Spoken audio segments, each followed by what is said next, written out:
بسم الله الرحمن الرحيم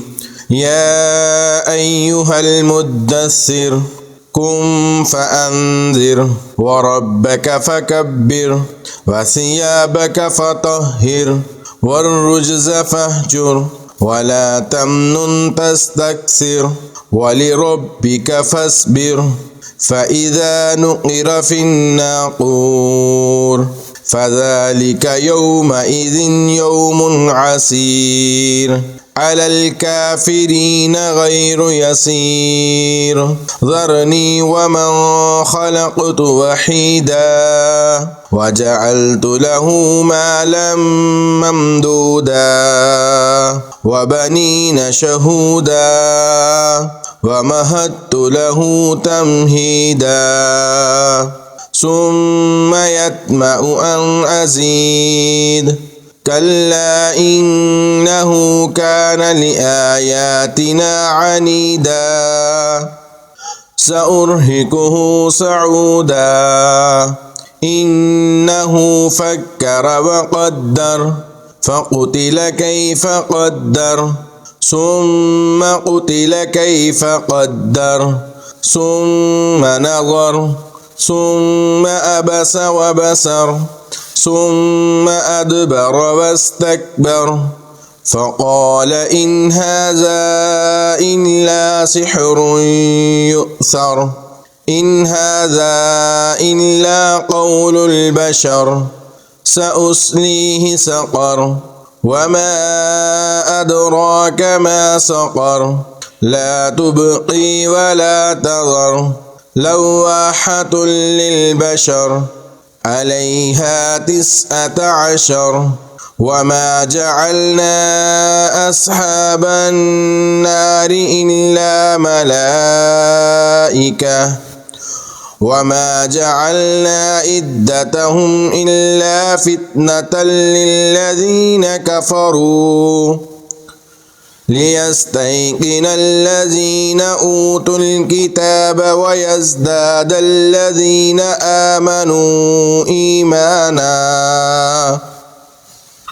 ولا يرتاب الذين أوتوا الكتاب والمؤمنون وليقول الذين في قلوبهم مرض والكافرون ماذا أراد الله بهذا مثلا كذلك يضل الله من يشاء ويهدي من يشاء وما يعلم جنود ربك إلا هو وما هي إلا ذكرى للبشر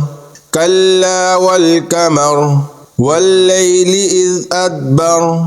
والصبح إذا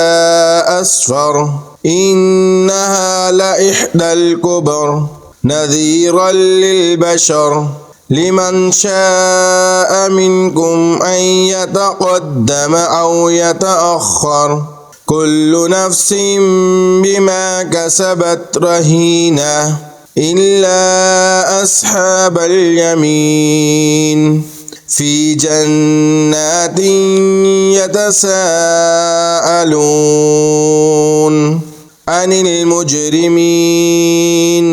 ما سلككم في سقر قالوا لم نك من المصلين ولم نك نطعم المسكين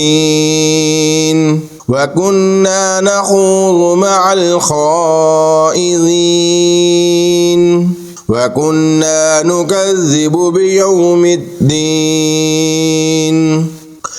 حتى أتانا اليقين فما تنفعهم شفاعة الشافعين فما لهم عن التذكرة معرضين كأنهم حمر مستنفرة فرت من قسورة بل يريد كل امرئ منهم أن يؤتى صحفا منشرة كلا بل لا يخافون الآخرة كلا إنه تذكرة فمن شاء ذكره وما يذكرون إلا أن يشاء الله هو أهل التقوى وأهل المغفرة صدق الله العظيم.